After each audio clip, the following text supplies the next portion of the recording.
이스라엘 들으라 생명의 말씀 야훼님은 우리의 주님이시. 참여 예수님 안녕하세요. 오늘 성경 맛들이기 욥기 35장 1절에서 37장 24절까지 함께 읽겠습니다. 성부와 성자와 성령의 이름으로 아멘. 말씀은 바로 내 곁에 있고 내 입에 있고 내 마음에 있다.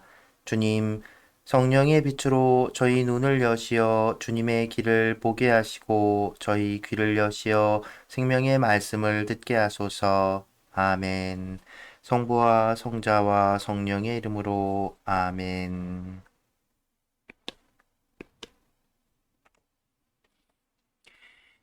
엘리후의 셋째 담론. 엘리후가 말을 계속하였다. 하느님의 초연성. 나는 하느님보다 의롭다 하고 말하는 것을 당신은 옳은 일이라고 여기십니까? 당신께 무슨 소용이 있습니까? 죄 짓지 않는다고 저에게 무슨 이득이 있습니까? 하는 것을 제가 당신께 대답하겠습니다. 당신 곁에 있는 친구분들에게도 대답하겠습니다. 하늘을 우러러 보십시오. 당신보다 높이 떠 있는 구름을 쳐다보십시오.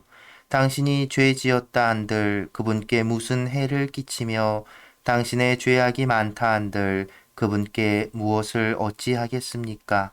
당신이 의롭다 한들 그분께 무엇을 드리며 그분께서는 당신 손에서 무엇을 얻으시겠습니까? 당신의 불의는 당신 같은 인간에게나 해당되고 당신의 정의는 사람에게나 해당된답니다. 하느님의 지고한 정의. 과중한 억압 때문에 울부짖고 강자들의 폭력 때문에 부르짖으면서도 아무도 말하지 않습니다. 나를 만드신 하느님께서는 어디 계신가?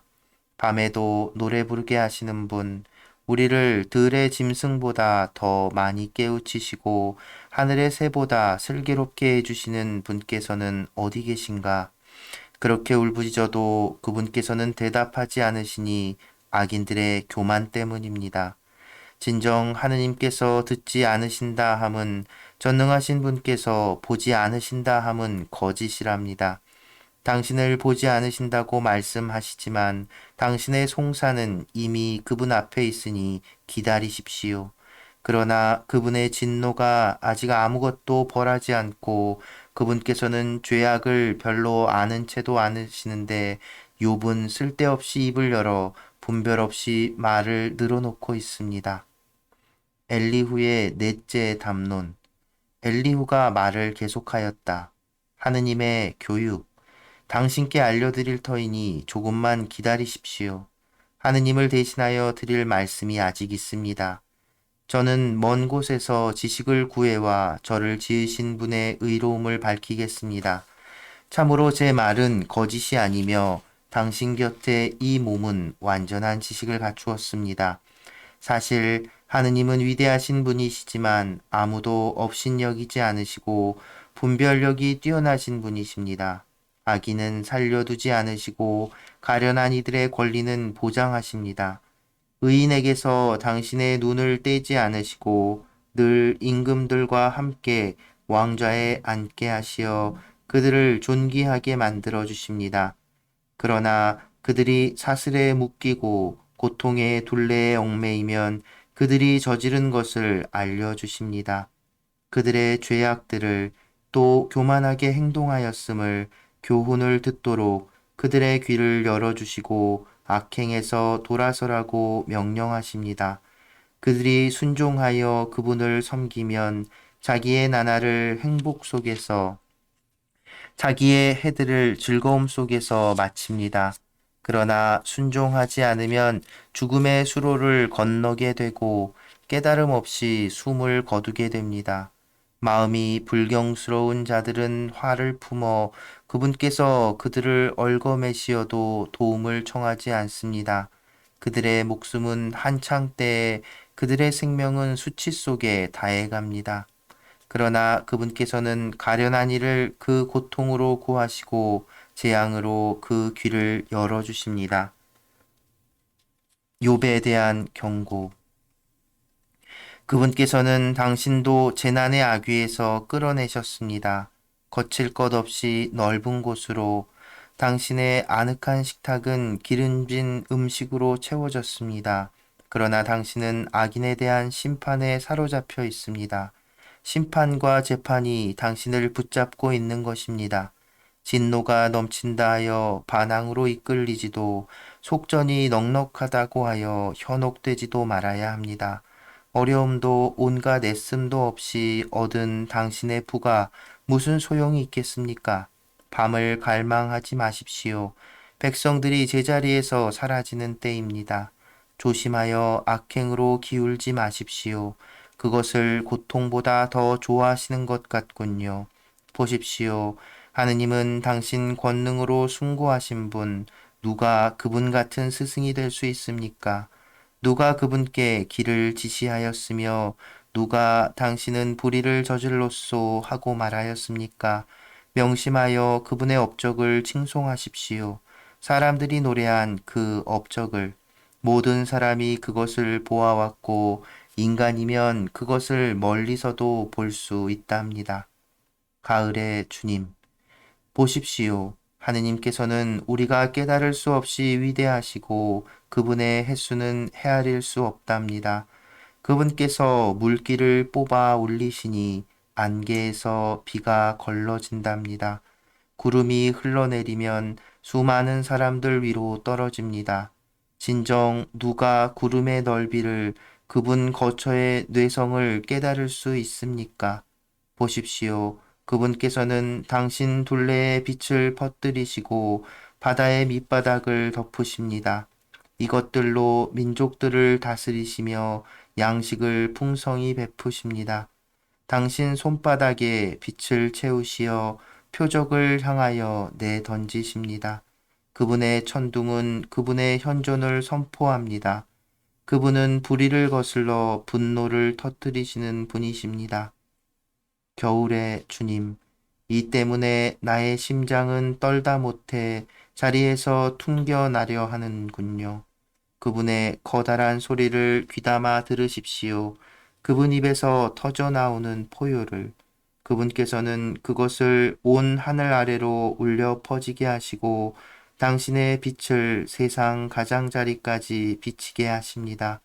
그 빛에 이어 소리가 터지니 당신의 장엄한 소리로 울리시는 천둥입니다. 그분의 소리가 들릴 때마다 번개들이 멈추지 않습니다. 하느님은 당신의 소리로 신비로이 천둥치게 하시는 분, 우리가 깨달을 수 없는 위대한 일들을 하시는 분이십니다. 그분께서는 눈에게 땅에 내려라 명령하시고 큰 비에게는 세차게 내려라 명령하십니다. 모든 사람의 일손을 막으시니 모든 인간이 그분의 일을 깨닫게 하시려는 것입니다. 그러면 짐승들은 은신처로 들어가 보금자리에 몸을 누입니다. 폭풍은 곳집에서 불어오고 추위는 북풍과 함께 옵니다. 하느님의 입김에서 얼음이 나오고 넓은 물은 얼어서 단단하게 됩니다. 그분께서는 먹구름을 물기로 가득 채우시고 번개구름에서 빛을 흩으십니다. 그것들은 사람 사는 세상 어디든 그분께서 자기들에게 명령하신 일을 이루려고 그분의 지위에 따라 그 둘레를 돕니다. 형벌을 위해서건 당신의 땅을 위해서건 은혜를 위해서건 그분께서는 그것을 들어맞게 하십니다. 여름의 주님, 욥이시여 이것에 귀를 기울이십시오. 잠깐 멈추고 하느님의 놀라운 업적을 살펴보십시오. 하느님께서 그것들을 어떻게 통솔하시는지, 당신 구름에서 어떻게 빛을 번쩍이게 하시는지 당신은 아십니까? 구름이 어떻게 두둥실 떠 있는지 아십니까? 완전한 지식을 갖추신 분의 신비로운 업적을 당신은 아십니까?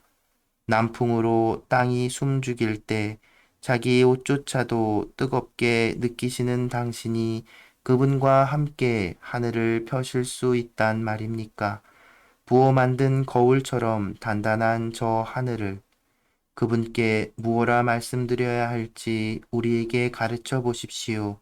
우리야 어두워서 아무것도 내놓지 못하는 처지가 아닙니까? 제가 이야기하고 싶다고 그분께 여쭈어야 하겠습니까? 대관절 누가 파멸하고 싶다고 말한 적이 있단 말입니까?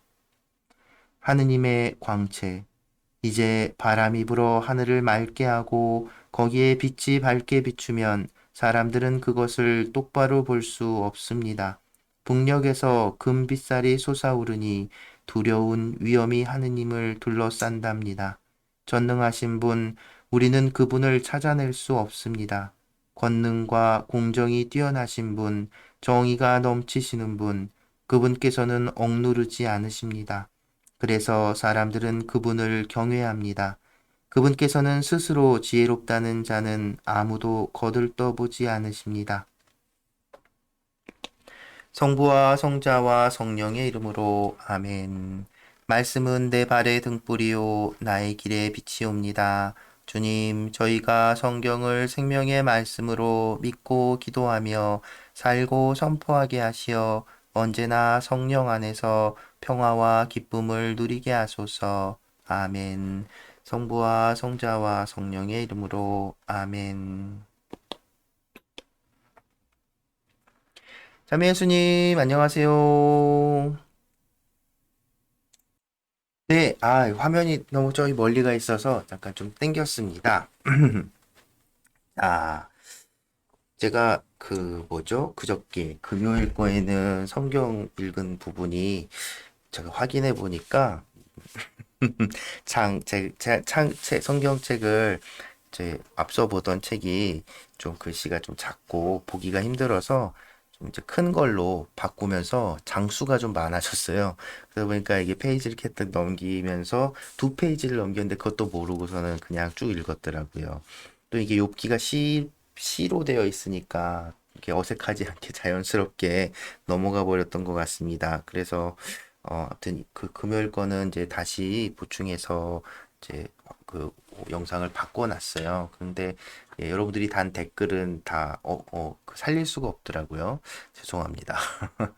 네, 아무튼 이제 오늘 이제 엘리후가 갑자기 나타나서 이제 말을 다 마쳤습니다. 이제 내일 읽을 부분에 하느님께서 직접 나타나시는데 제가 이제 어제 엘리후가 한 얘기를 하면서 고통의 의미에 대해서 새로운 해석을 했다고 했잖아요. 이제 그것을 확인할 수 있는 구절이 제가 착각을 했더라고요. 오늘 읽은 이 36장에 나옵니다. 36장 15절 보면 이런 표현이 있지요. 그분께서는 가련한 이를 그 고통으로 구하시고 재앙으로 그 귀를 열어주십니다. 그러니까 바로 이 그 36장 이 전반부 첫 번째 단락의 제목이 하느님의 교육이라고 또 붙여놨어요. 번역을 하면서 그런 것처럼 이 고통에 대한 해석이 새로운 해석을 하는 겁니다.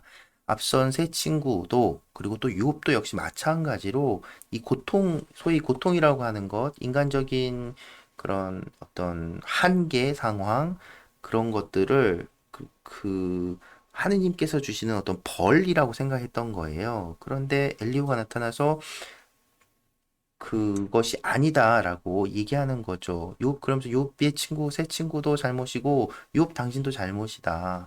하나님의 뜻이 뭔지도 모르고, 지혜가 뭔지도 모르면서, 이 새 친구는 그저, 죄 없는 친구를 아무런 그런 논리도 없이 그저, 핍박하기만 하고, 욥의 응답을 제대로 나무라지도 못할 거면서 떠들기만 했고 욥 역시도 마찬가지로 친구들하고 똑같은 생각에 휩싸여서 막 하느님 나와라 막그 하느님께 막 대들고 따지고 자기의 어떤 의로움을 드러내고자 하는 것. 여러분들 생각해 보면 이 구약 성경 안에서 그러니까 모세오경 안에서 하느님을 사람이 만나면 어떻게 됩니까? 죽는다 그러잖아요. 그죠?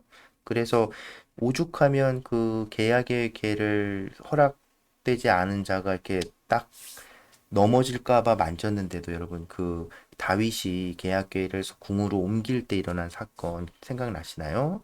열왕기에서 너 떨어질까 봐 탁 잡았는데 죽어버리잖아요. 네, 그런 분이신데, 욥의 앞에 한 것들을 보면, 이제 우리가 그 욥의 감정에 빠져들게 되죠. 욥기를 시작하면서는 욥은 의롭고, 또 앞선 몇 번의 시험에서도 굉장히, 올바른 태도를 보여줬잖아요. 그러니까 거기에 이제 빠져들어서, 뒤에 이제 본문에서 이제 시로 친구들과 대하는 장면에서 실제로 욥이 한 잘못들, 하느님을 의심한 거죠. 예. 그런 것들을 우리도 같이 빠져들게 된다는. 근데 그게 바로 우리들의 모습이라는 거죠. 우리의 생각, 우리의 지혜가 뭐 얼마나 대단하다고, 하느님, 정말 지혜는 우리가 앞선 부분에서도 이렇게 그런 구절이 있었죠. 지혜는 하느님을 경외하는 것이라고. 그런데 욥의 잘못은 바로 이렇게 의롭지 않고 뭐 그런 것이 아니라 바로 자기에게 어떤 고통이 왔을 때 그것을 대고 하느님을 의심하고 하느님을 이렇게 하느님을 이제 하느님과 이제 따져 들려고 했다는 것이죠. 그러니까 그것은 하느님을 경외함과는 완전 다른 거라는 거죠. 그러면 이제 우리는 인간적으로 아니 그러면 하느님이 특히나 또 우리의 앞선 서론 이야기에서 하느님께서 사탄에게 욥에게 그래 네가 그럼 욥한테 이것저것 해봐라고 하잖아요. 그러니까 하느님 입장에서 그렇다 보니까 욥의 입장에서 우리가 이제 그 감정이입이 되는 거죠. 그리고 실제로 우리 삶의 안에서도 착하게 사는 사람들이 힘들고, 고생하고, 막 이런 모습들에 막 울컥울컥 막 생각이 나면서, 맞아, 맞아, 맞아. 저 친구도 저 나쁜 놈들 막 이렇게 되는 겁니다. 그런데 하느님 입장에서 딱 생각해 보자고요. 하느님 입장에서, 하느님은 욥을 믿었죠. 사탄한테, 사탄한테 그러죠. 야, 욥 봐라, 욥. 응? 되게, 나를 이렇게 공경하고, 나를 경외하고, 아주 그냥, 잘 살고, 훌륭하지 않니? 라고 했더니 사탄이 저거 다 자기 먹고 살만하니까 그런 거죠? 라고 그러니까 그래? 아니야. 그럼 네가 그럼 한번 해봐. 그러니까 사탄이 가서 막 여러 가지 것들을 막 다 하니까 결국 또 욥도 막 뭐랄까요? 넘어간 거죠. 한편으로는 욥도 넘어간 거예요. 그런 부분들이 이제 엘리후에 의해서 막 드러나는 겁니다.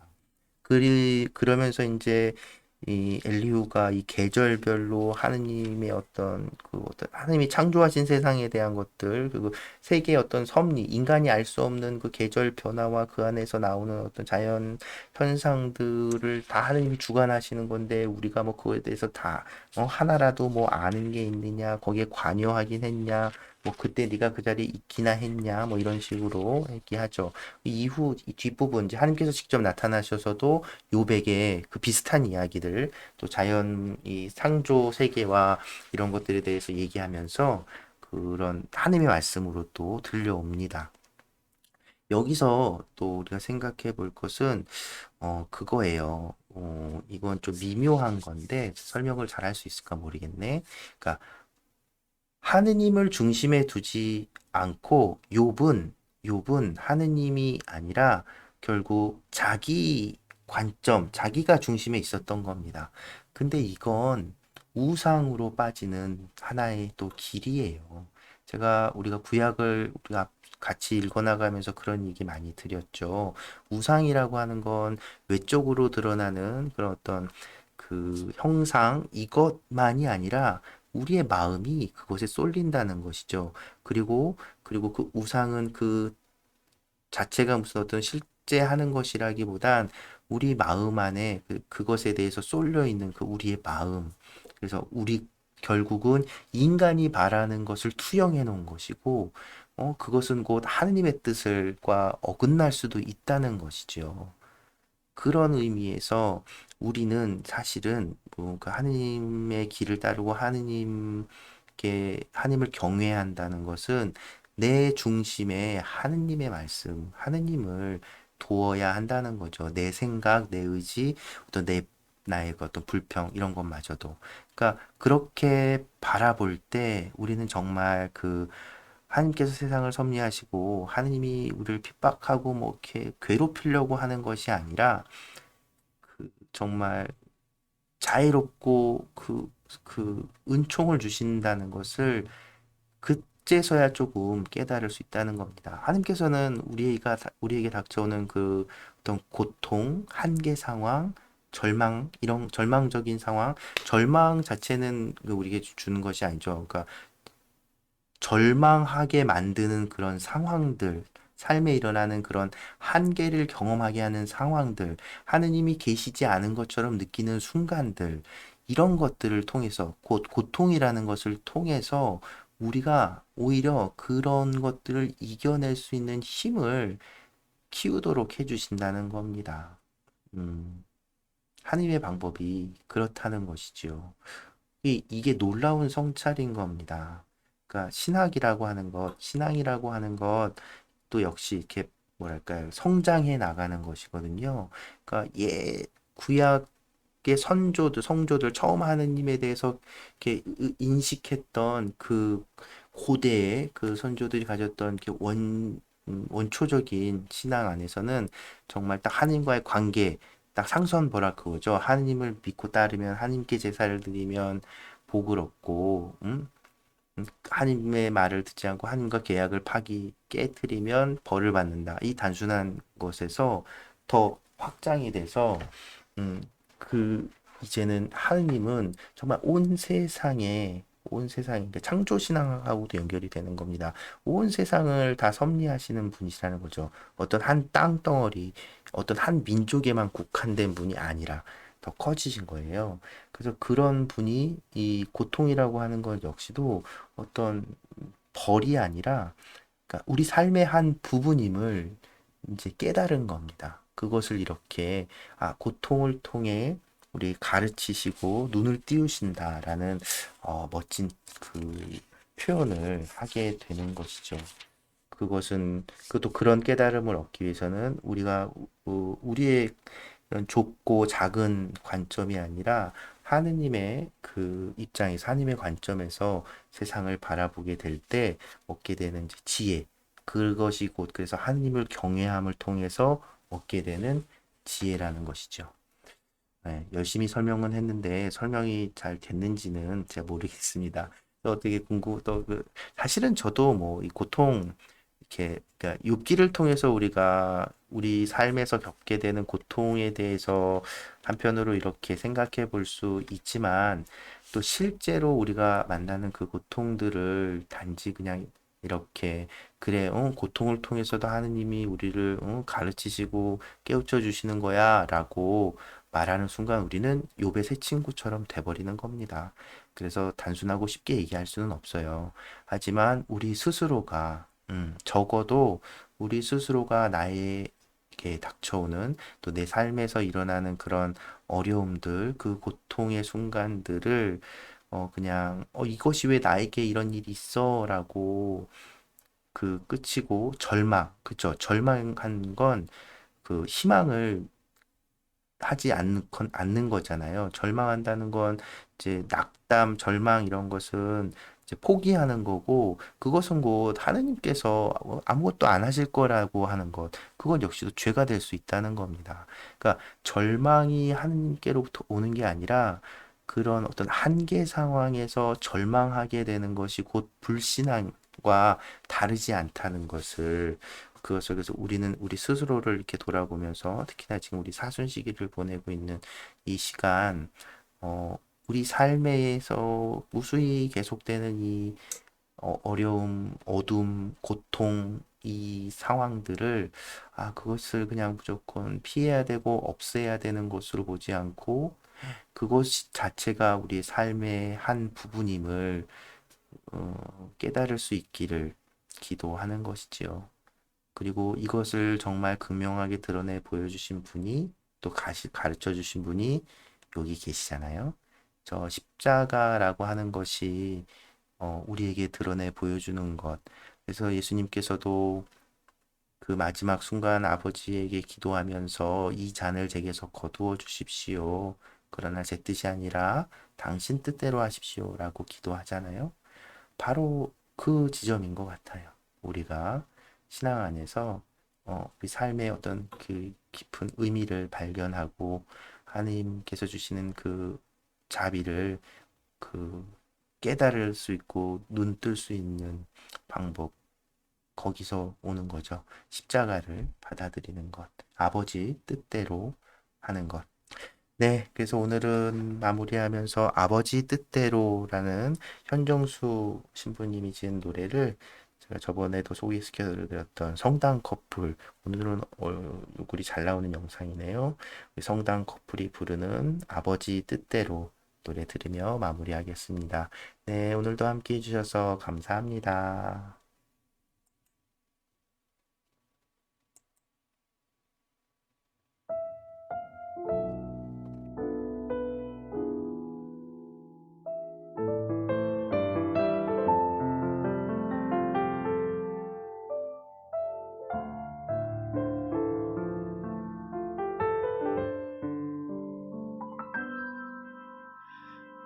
이는 아버지 뜻 따라 구원의 잔을 높이 올렸다. 거룩한 주님의 부활로 죄 많은 나를 구원하셨네. 십자가 위에서 흘리신 당신 성혈로 잔을 이뤘네. 힘의 그 사랑 나도 따라서 세상의 참사도 되리라. 주여 이 잔을 제게서 거두어 주소서. 그러나 제 뜻대로 마시고